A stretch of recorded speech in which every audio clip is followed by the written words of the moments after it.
¿Alguna vez has mirado a los ojos de la persona que amas y has visto un futuro entero? Yo sí. Construí mi vida sobre los cimientos de una promesa, apoyando a mi esposo en cada paso que daba en un nuevo país que nos ofrecía un sueño. Juntos remamos contra la corriente, superamos cada obstáculo y tejimos con paciencia el tapiz de una vida nueva. Pero lo que nunca imaginé es que el día que él alcanzó su más grande meta, usaría ese mismo logro para descoser cada hilo de nuestro mundo, para destruir todo lo que habíamos construido juntos. ¿Qué haces cuando la mano que te ayudó a levantarte es la misma que te empuja al vacío? ¿Cómo te repones cuando el hogar que construiste se convierte en tu jaula y luego en tu exilio? Quédense conmigo para escuchar mi historia, una historia sobre cómo una promesa de lealtad se convirtió en la más dolorosa de las traiciones y cómo, entre las cenizas, encontré la fuerza para renacer. Y antes de que empecemos, me encantaría saber desde dónde me escuchan. Déjenme un comentario y cuéntenme desde qué rincón del mundo me acompañan hoy, cuando mi esposo, a quien por respeto a nuestra historia pasada llamaremos David, y yo pusimos un pie en este país. El aire olía a asfalto húmedo y a una mezcla de especias que nunca había conocido.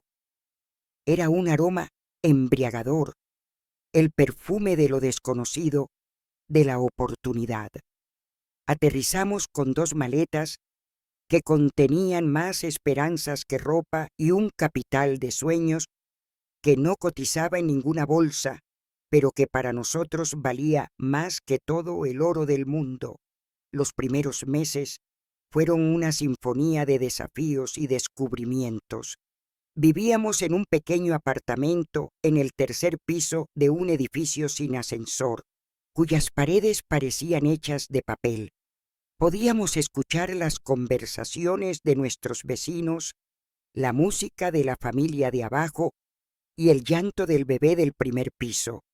Pero en lugar de molestarnos, esos sonidos nos hacían sentir parte de algo, menos solos en esa inmensa urbe que no se detenía ni para tomar aliento. Nuestro primer invierno fue el más crudo que habíamos experimentado. La calefacción del edificio era un sistema antiguo y caprichoso que parecía tomarse vacaciones sin previo aviso. Recuerdo noches en las que dormíamos con 3 capas de ropa y todos los cobertores que teníamos, abrazados no solo por amor, sino por pura supervivencia. Fue en una de esas noches heladas, mientras veíamos nuestro aliento formar nubes debajo, que David me miró con una intensidad que le conocía bien, la que ponía cuando una idea se apoderaba de él. Un día, mi amor, me dijo, tomando mis manos frías entre las suyas, tendremos una casa tan cálida que olvidaremos lo que es tiritar, y tú serás una reina, no te faltará nada. Yo le creí, porque creer en él era como creer en la salida del sol cada mañana, una certeza absoluta. Nuestra rutina se estableció con la precisión de un reloj. Yo había traído conmigo el tesoro de las recetas de mi abuela. Comencé a cocinar para vender en nuestra comunidad. El aroma a guisos, a pan recién horneado y a especias de nuestra tierra se convirtió en mi pequeña embajada personal en aquel rincón del mundo. Cada mañana me levantaba antes del amanecer para amasar, para picar verduras, para vigilar el fuego lento de las ollas que contenían no solo comida, sino la esencia de nuestro hogar lejano. Con el dinero que ganaba, pagábamos el alquiler, la comida y, lo más importante, las clases de inglés de David, Él trabajaba durante el día en un almacén, moviendo cajas más pesadas que sus propios miedos, y por la noche se sentaba a la mesa de la cocina, la única que teníamos, con sus libros y cuadernos. Yo le preparaba un té caliente y me sentaba a su lado en silencio, simplemente para acompañarlo. Veía cómo su frente se arrugaba en concentración, cómo repetía en voz baja palabras que para mí sonaban a música extraña. Opportunity, success, power. Esas no eran solo palabras, eran los ladrillos con los que estábamos construyendo nuestro castillo. Cada vez que aprobaba un examen, celebrábamos con una cena especial. No íbamos a restaurantes caros, no podíamos permitírnoslo. Nuestra celebración consistía en comprar un pequeño postre de una pastelería cercana y compartirlo en casa, soñando en voz alta. Cuando sea gerente, te compraré un collar de perlas, me decía. Cuando compremos la casa, plantaremos un jardín con las flores que te gustan, le respondía yo. Éramos arquitectos de un futuro que se sentía tan cercano que casi podíamos tocarlo. En nuestro edificio vivía doña Elvira, una mujer mayor de nuestro mismo país que había llegado hacía 30 años. Tenía el cabello blanco como la nieve y unas manos arrugadas que habían amasado mucha vida. Se convirtió en mi confidente, en la figura materna que tanto extrañaba. Pasábamos las tardes tomando café en su pequeño y acogedor apartamento, lleno de plantas y fotografías en blanco y negro. Ella me escuchaba hablar de David con un orgullo que se me desbordaba por los poros y sonreía con una mezcla de ternura y una sabiduría que en ese entonces yo no comprendía. «Es bueno que se apoyen así, mija», me dijo una vez mientras regaba un geranio. «Este país da mucho, pero también quita.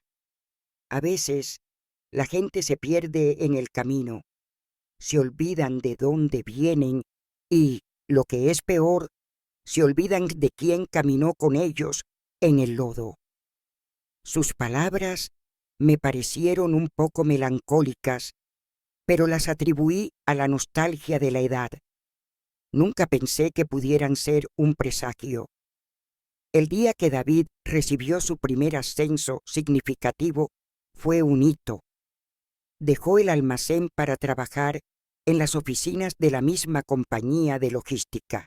Llegó a casa con un sobre en la mano y una sonrisa que iluminó nuestro humilde apartamento más que el sol de mediodía.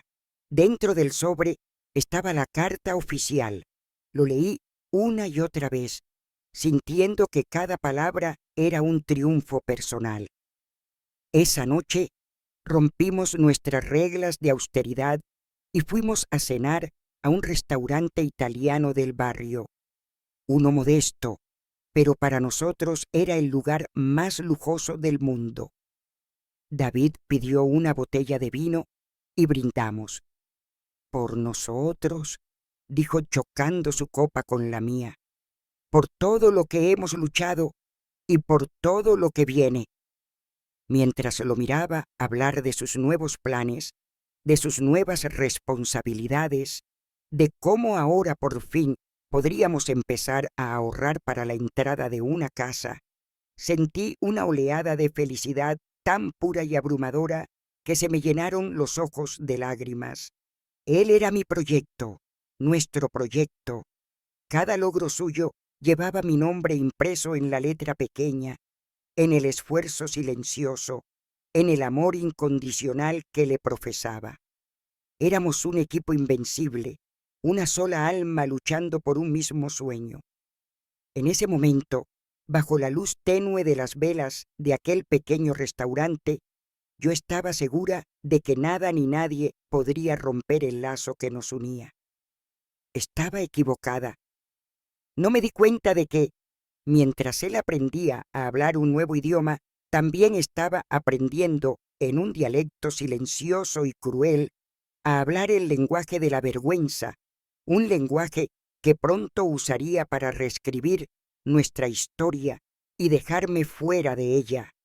El sueño compartido, sin que yo lo supiera, estaba empezando a tener un único dueño.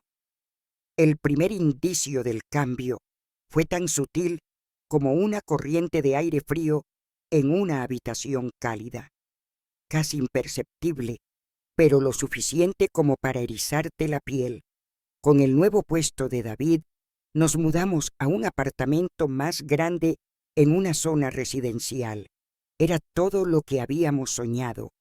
Tenía 2 habitaciones, un pequeño balcón con vistas a un parque y una cocina con electrodomésticos que brillaban bajo las luces empotradas.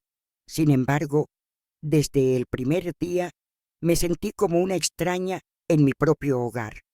El eco de mis pasos en los suelos de madera laminada me recordaba constantemente el vacío del lugar. El antiguo apartamento, con sus paredes finas y su desorden acogedor, había sido un nido. Este nuevo lugar se sentía como una vitrina, elegante y fría, diseñada para ser mostrada, no para ser vivida. David, por otro lado, floreció en este nuevo entorno. Parecía crecer en estatura. Su postura se volvió más erguida, su voz más impostada. Se compró trajes a medida y zapatos que hacían un sonido decidido al caminar. Yo, en cambio, me sentía cada vez más pequeña, como si mis faldas coloridas y mis blusas bordadas desentonaran con la paleta de grises y beiges que él había elegido para nuestra nueva vida. Fue entonces cuando comenzaron sus críticas, siempre disfrazadas de consejos bien intencionados. Amor, esa falda es preciosa, pero quizás es un poco llamativa para la cena con mi jefe. ¿Por qué no te pones ese vestido negro que compramos? El vestido negro era elegante, sí, pero también anónimo.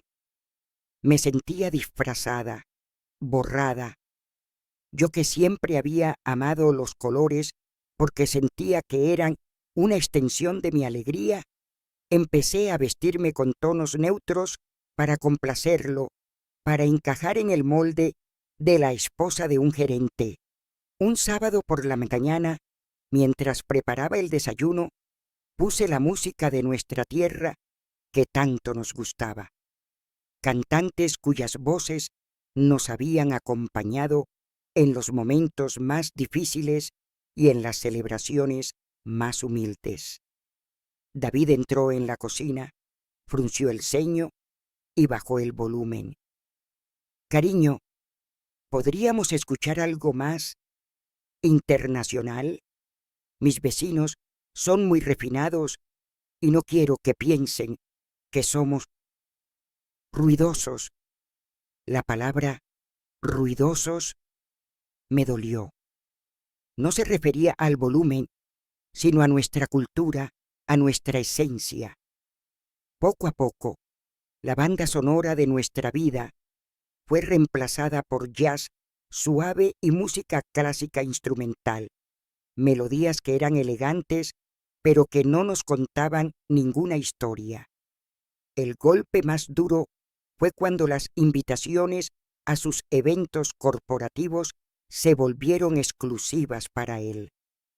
Al principio, las excusas eran lógicas y yo las aceptaba sin cuestionar. Es una reunión técnica. Te aburrirías hasta las lágrimas. ¿O es solo una copa rápida con el equipo después del trabajo? Pero la mentira se hizo evidente la noche de la gala anual de su empresa. Semanas antes, yo ya estaba soñando con el vestido que usaría. Imaginaba la noche como la culminación de nuestro esfuerzo, la oportunidad de celebrar su éxito juntos, a la vista de todos. Unos días antes del evento, le pregunté a qué hora debíamos salir. Él desvió la mirada, visiblemente incómodo. Sobre eso hubo un cambio de último momento. Parece que por cuestiones de aforo, este año es solo para empleados. Lo siento mucho, mi amor. Te lo compensaré, te lo prometo. Me tragué mi decepción, diciéndome a mí misma que eran cosas que pasaban, que no debía ser egoísta. Esa noche lo ayudé a anudarse la corbata, me aseguré de que su traje estuviera impecable y le deseé que se divirtiera. Mientras lo veía irse, tan elegante y seguro de sí mismo, sentí una punzada de soledad tan profunda que me dejó sin aliento. Esa misma noche, incapaz de dormir, me puse a ordenar unos papeles y encontré la invitación oficial a la gala en el bolsillo de uno de sus abrigos. La había olvidado allí. Mis manos temblaron al leer la línea que él había omitido. Esperamos contar con su presencia y la de su acompañante. El aire se escapó de mis pulmones. No era una cuestión de aforo. Él deliberadamente había decidido no llevarme. Había elegido ir solo. Me senté en el borde de la cama, en la oscuridad de nuestra habitación, impecable y silenciosa, y lloré. Lloré no con rabia, sino con una tristeza desoladora. La tristeza de darme cuenta de que el hombre con el que compartía mi vida se avergonzaba de mí. Más tarde, esa semana, sucedió el incidente del balcón, el que confirmó todos mis miedos. Él estaba hablando por teléfono en inglés, con un tono jovial y relajado que raramente usaba conmigo últimamente. Yo estaba en la cocina y podía escucharlo a través de la puerta de cristal entreabierta. Era uno de sus colegas, preguntándole por qué su esposa nunca iba a los eventos. Escuché la pausa de David y luego su risa, una risa forzada, carente de alegría. «Oh, you know», dijo, y la elección del inglés para hablar de mí ya era una barrera. «She's very traditional, very attached to our old ways. It's not really her sin». ¿Sabes? Ella es muy tradicional, muy apegada a nuestras viejas costumbres. No es su ambiente tradicional. Esa palabra, que siempre había sido para mí un sinónimo de raíces, de valores, de familia, en su boca sonaba como una enfermedad, como una limitación.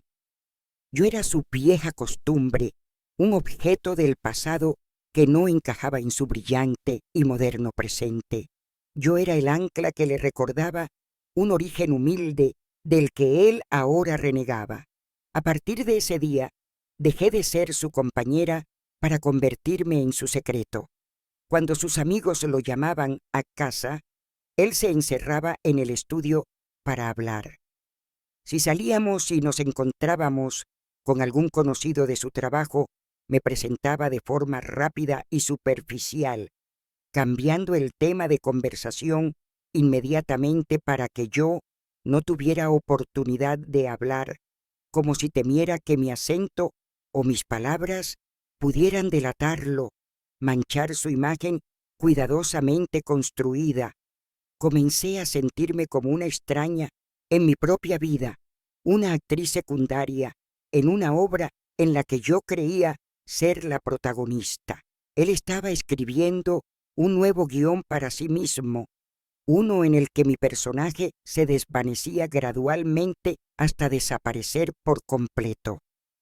La estocada final a mi autoestima llegó cuando anunció que estaba listo para solicitar la ciudadanía. Debería haber sido un momento de alegría suprema, la meta final de nuestro viaje, pero cuando me lo dijo, no vi en sus ojos la emoción compartida de nuestros primeros años. Vi una determinación fría, un brillo calculador. Su entusiasmo era solitario. Hablaba de su futuro, sus oportunidades, su nueva vida. El nosotros que había sido el fundamento de nuestro mundo, se había erosionado silenciosamente, dejando un yo imponente y un tú cada vez más insignificante. Una noche, mientras él dormía, me quedé mirándolo y me pregunté en qué momento se había perdido el hombre del que me enamoré, el joven que me prometió un reino en una noche helada. El hombre que yacía a mi lado era un extraño con su rostro, un producto pulido y exitoso de este nuevo mundo, un mundo en el que, dolorosamente, me di cuenta de que ya no había lugar para mí. El día en que David se convertiría oficialmente en ciudadano, amaneció con un sol pálido de invierno que se filtraba a través de las persianas de nuestro dormitorio. Me desperté mucho antes de que sonara la alarma, con un nudo en el estómago que era una extraña mezcla de orgullo residual y una ansiedad abrumadora. Durante años habíamos visualizado este día como la cumbre de nuestra montaña personal, la línea de meta de una maratón de sacrificios. Había imaginado lágrimas de alegría, abrazos interminables y una celebración que sellaría nuestro éxito como pareja, como equipo. La realidad, sin embargo, era tan fría y silenciosa como la luz de la mañana. Me levanté de puntillas para no despertarlo y fui a la cocina a preparar café, moviéndome por nuestro apartamento como un fantasma. Todo estaba en su lugar, impecable y ordenado, un reflejo de la vida perfecta que David quería proyectar. Pero esa perfección se sentía hueca, como un escenario vacío después de la función. Saqué del armario el traje que le había preparado la noche anterior, su mejor traje, de un gris oscuro que le daba un aire de importancia. Lo planché con un esmero casi ceremonial, alisando cada arruga como si con ello pudiera alisar también las tensiones que se habían acumulado entre nosotros. A su lado colgué mi vestido. Era un vestido sencillo, de color azul marino, el que él mismo me había regalado hacía 3 aniversarios, en una época en la que sus regalos todavía iban acompañados de miradas que me hacían sentir la mujer más afortunada del mundo. Me lo puse con la vana esperanza de que al vérmelo puesto recordara a la mujer de la que se había enamorado, no a la que ahora parecía considerar un estorbo. Cuando David finalmente se despertó, su silencio fue más elocuente que cualquier palabra. Se movía con una eficiencia mecánica, duchándose, vistiéndose, sin mirarme. Durante el desayuno, que ninguno de los dos probó, el único sonido era el tintineo de su cuchara contra la taza de café. Intenté romper el hielo, llenar el vacío que nos separaba. «Estoy tan orgullosa de ti, mi vida», le dije, buscando su mano sobre la mesa. «Hemos recorrido un largo camino para llegar hasta aquí». Él me dio un apretón fugaz, casi un espasmo, y retiró su mano. «Gracias», murmuró, con la vista fija en un punto indefinido de la pared. «Ha sido un proceso largo». Su uso del singular ha sido, en lugar de «hemos pasado», fue como una pequeña astilla clavándose en mi corazón. El trayecto en coche hasta el edificio federal fue una tortura silenciosa. Yo miraba por la ventana los edificios y las calles que ahora me resultaban familiares, pero me sentía más extranjera que nunca. Encendí la radio en voz baja, buscando una melodía que pudiera aliviar la tensión, pero él la apagó con un gesto brusco. «Necesito concentrarme», dijo, aunque no había tráfico y conocía la ruta de memoria. El resto del camino lo pasamos envueltos en una atmósfera tan opresiva que me costaba respirar. Al llegar, el lugar bullía de gente. Eran familias de todos los rincones del planeta, rostros que reflejaban un mosaico de emociones: nerviosismo, alegría, alivio, esperanza. Los niños correteaban con pequeñas banderas en las manos. Las parejas mayores se sostenían del brazo. Los jóvenes se tomaban fotos para inmortalizar el momento. Observé a una pareja sentada cerca de nosotros. Él le susurraba algo al oído y ella reía, apoyando la cabeza en su hombro. Sentí una envidia dolorosa por esa complicidad, por esa alegría compartida que a nosotros se nos había escapado de las manos. Cuando comenzó la ceremonia, una jueza con una voz cálida habló sobre el significado de la ciudadanía, sobre la diversidad como fortaleza y sobre las responsabilidades que conllevaba el nuevo estatus. Sus palabras eran hermosas, pero yo solo podía pensar en la ironía de la situación. David estaba a punto de jurar lealtad a un nuevo país, cuando le había retirado la lealtad a la persona que lo había acompañado en todo su viaje. Entonces comenzaron a llamar a los candidatos por su nombre. Cada nombre representaba una historia, una vida de lucha y esperanza. Cuando escuché David, mi corazón dio un vuelco. Se puso de pie, caminó hacia el frente con paso firme y, junto con un grupo de personas, alzó la mano derecha. Mis ojos se llenaron de lágrimas, pero no eran las lágrimas de felicidad que tanto había imaginado. Eran lágrimas de pérdida, de darme cuenta de que estaba presenciando el final de una era, el final de nosotros. Repitió las palabras del juramento con voz clara y fuerte. Prometió lealtad a la bandera, a la Constitución, a las leyes de esta tierra. Cada palabra resonaba en la sala solemne, pero para mí sonaban como el martillo de un juez sentenciando el final de nuestro matrimonio. En ese momento juró lealtad a su futuro, un futuro en el que yo ya no tenía cabida. Estaba renunciando a su antigua identidad y con ella a mí. Cuando la ceremonia terminó y el salón estalló en aplausos y vítores, David no se giró para buscarme entre la multitud. Se quedó allí, recibiendo las felicitaciones de extraños, sonriendo para las fotos con su certificado en la mano. Me sentí completamente invisible, una espectadora de la vida del hombre que, hasta hacía poco, había sido mi vida entera. Tuve que abrirme paso entre la gente para llegar hasta él. «Felicidades», le dije, con una voz que apenas reconocí como la mía. Él me miró como si acabara de darse cuenta de mi presencia. «Ah, gracias. Vamos, quiero irme de aquí». De regreso a casa, el silencio en el coche era diferente. Ya no era un silencio tenso, sino un silencio vacío, definitivo.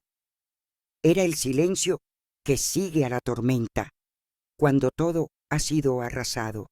Puse mi mano en su pierna, en un último y desesperado intento de conexión. Él se tensó al instante y, sin decir una palabra, apartó mi mano con un gesto sutil pero inequívoco.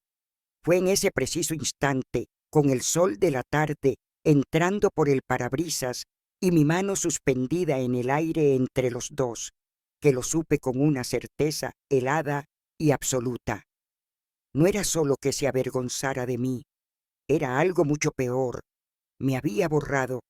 El día de su mayor triunfo se había convertido en el día de mi funeral emocional, y la parte más aterradora era que aún no había llegado a casa para escuchar la sentencia final. Cuando la puerta de nuestro apartamento se cerró a nuestras espaldas. El sonido del cerrojo al girar pareció sellar mi destino. Dejé mi bolso sobre la consola de la entrada, con la intención de ir a la cocina a preparar el pequeño brindis que ingenuamente había planeado.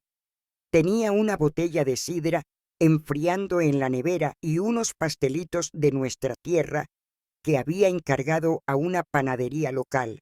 Quería, a pesar de todo, aferrarme a la esperanza de que este logro pudiera, de alguna manera, recordarnos el equipo que una vez fuimos.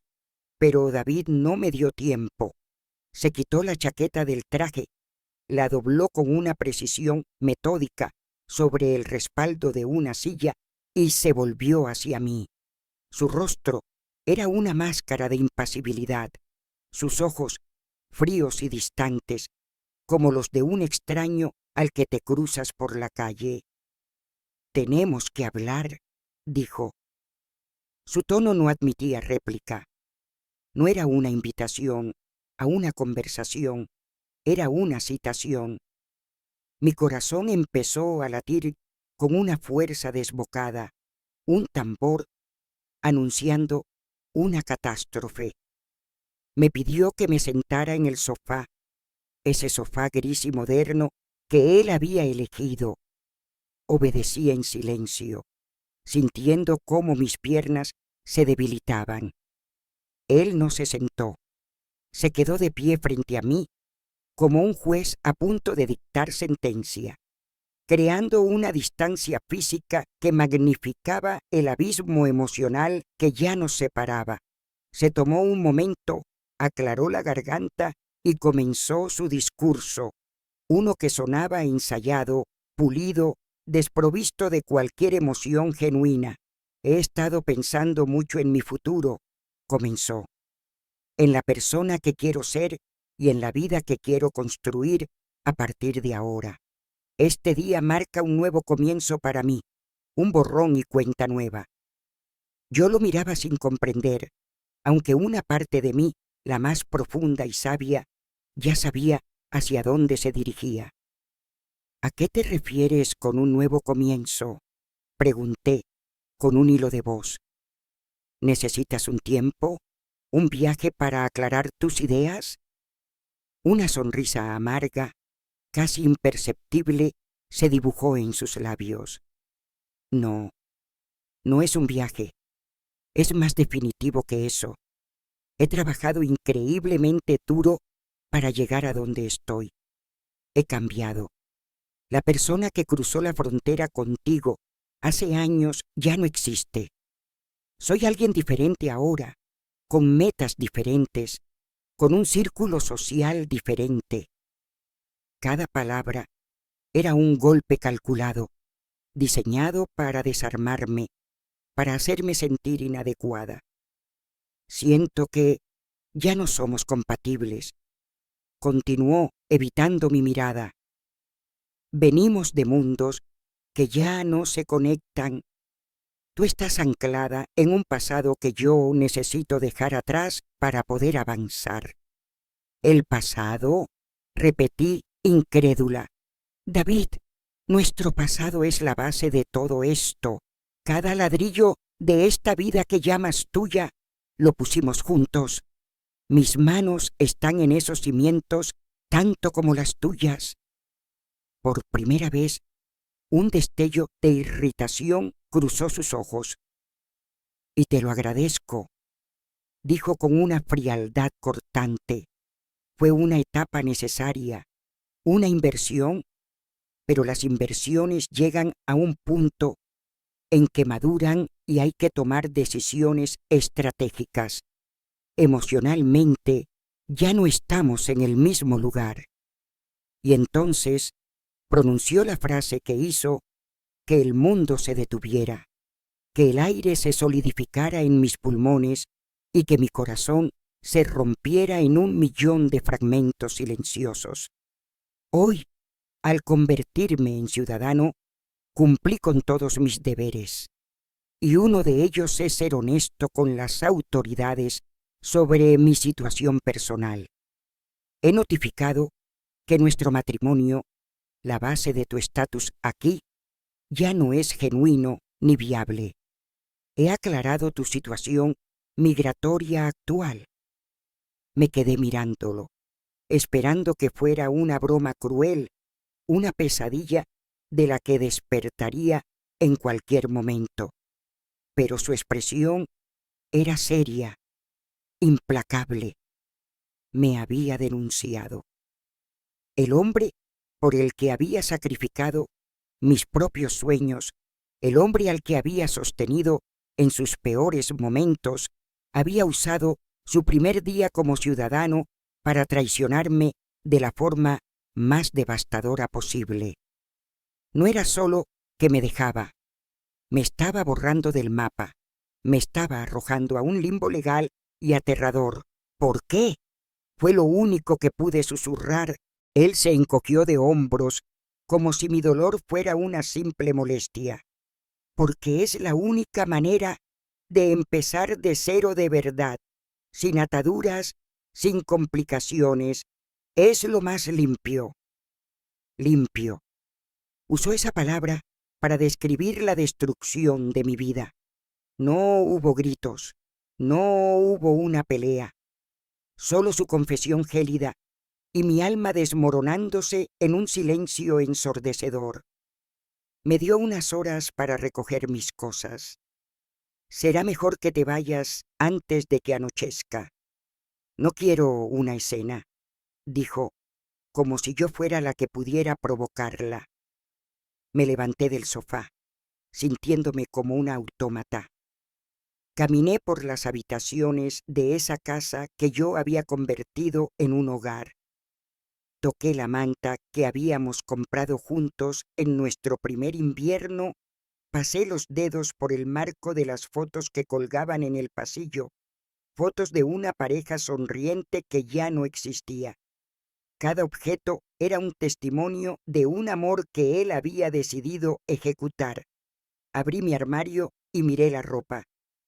Los vestidos coloridos que él ya no quería que usara, los trajes neutros que había comprado para encajar en su mundo. No tomé nada de lo que él me había comprado en su nueva etapa de éxito. Fui a la vieja maleta, la misma con la que había llegado a este país, y empecé a guardar mis verdaderos tesoros, las cartas de mi madre, el recetario de mi abuela, una pequeña figura de madera que mi padre me había tallado de niña, las fotos de nuestra vida anterior, la de verdad, la del apartamento pequeño y los sueños grandes. Mientras empacaba, él hizo una llamada. Lo escuché hablar en inglés en la otra habitación, con un tono animado, contándole a un amigo la buena nueva de su ciudadanía. Ni una palabra sobre mí. Yo ya no existía. Era un trámite administrativo que acababa de cerrar. Con mi maleta en la mano, me detuve en la puerta. Lo miré por última vez, buscando un atisbo de duda, de arrepentimiento, de humanidad. No encontré nada, solo la fría satisfacción de un hombre que creía haber cerrado un negocio redondo. Salí de ese apartamento y al cerrar la puerta, supe que no solo estaba dejando una casa, estaba dejando atrás una vida, una promesa rota y la dolorosa lección de que el amor, a veces, no es suficiente para salvar a alguien de sí mismo. Me encontré en la calle con una maleta y un corazón hecho añicos, exactamente como había llegado años atrás, pero esta vez con el peso añadido de una traición que me acompañaría para siempre. La primera noche después de la traición la pasé en un banco del parque que se veía desde el balcón de nuestro antiguo apartamento. No podía irme lejos. Estaba en estado de shock, paralizada por un dolor tan físico que me costaba respirar. Cada vez que un coche pasaba, me encogía, temiendo que fueran las autoridades viniendo a por mí. La ciudad que una vez me pareció un lugar de oportunidades, se había transformado en un laberinto amenazante.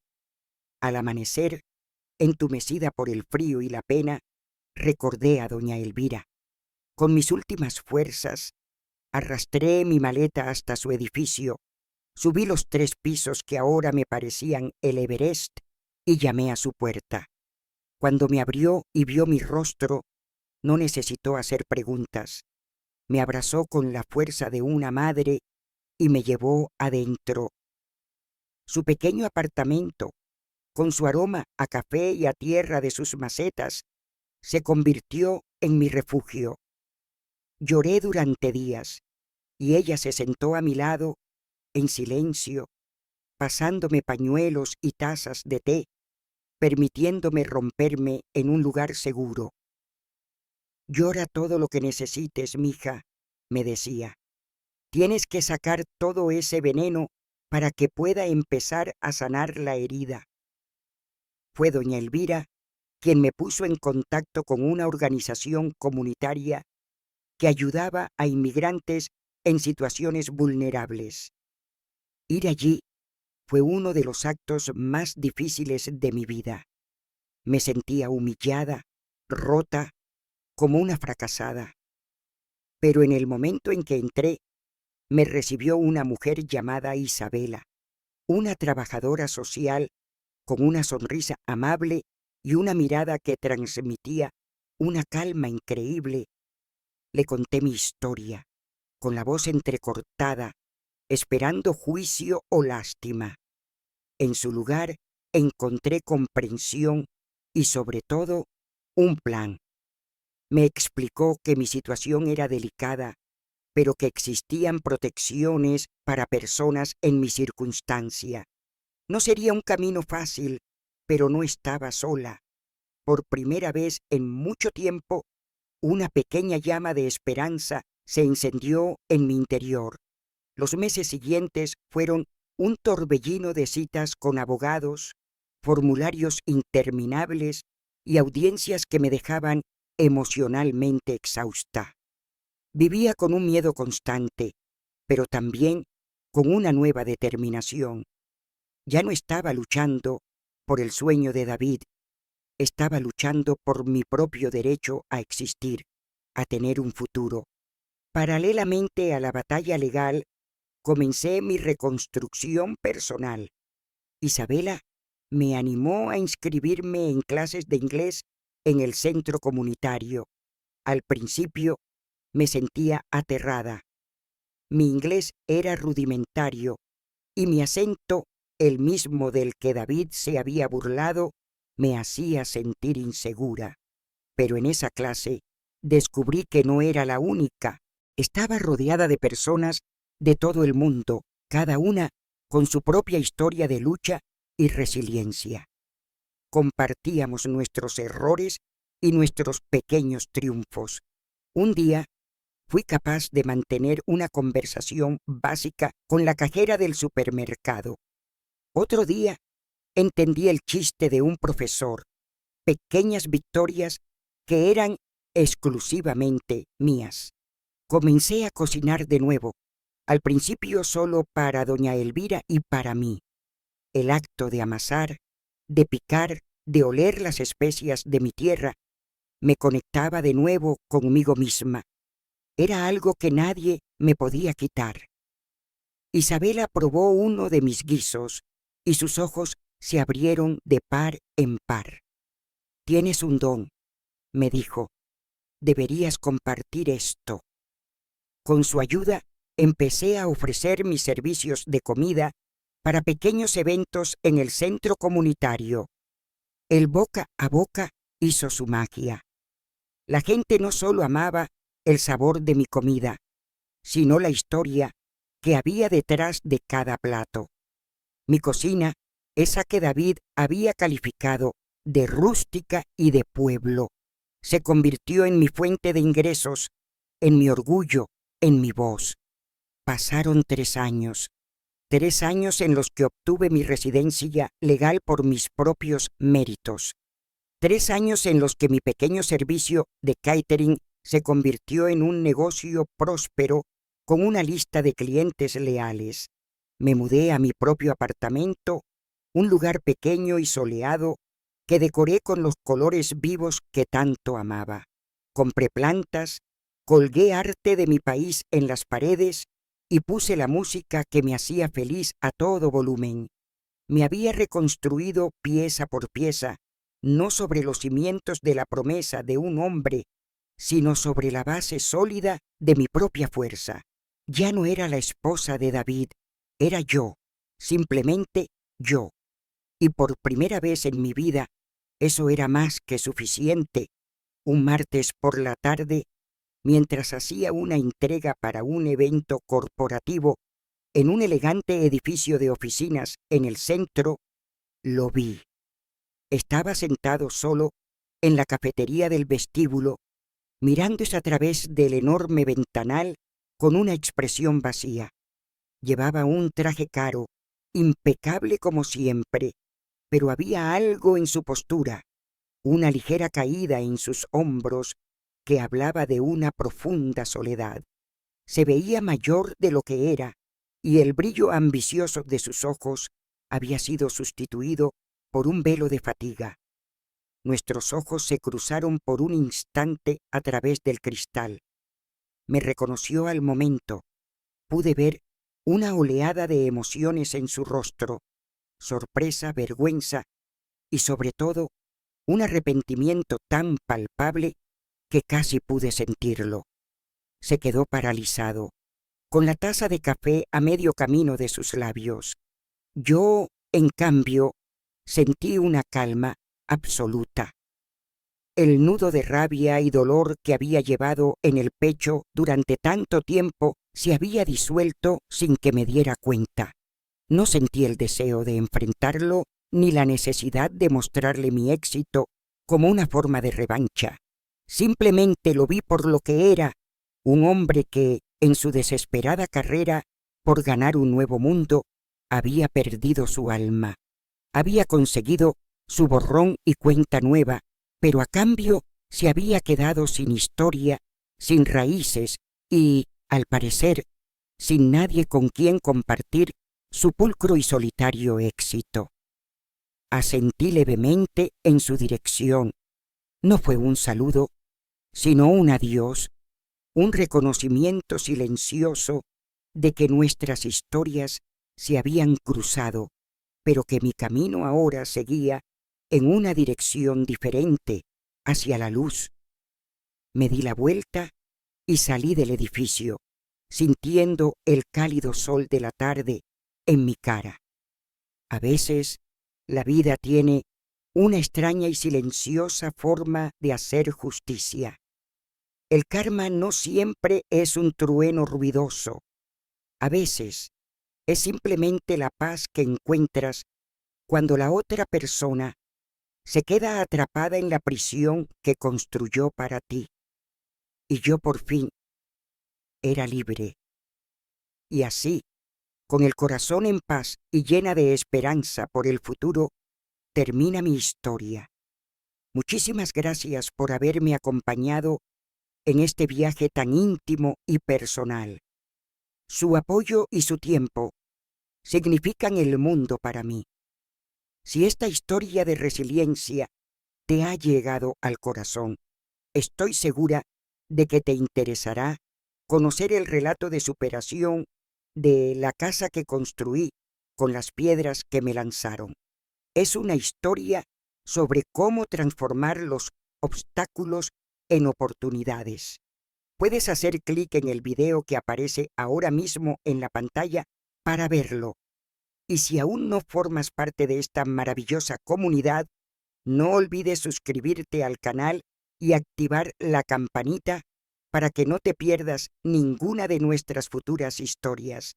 Cada relato es una pieza de vida que comparto con todos ustedes con mucho cariño. Nos vemos en la próxima. Cuídense mucho.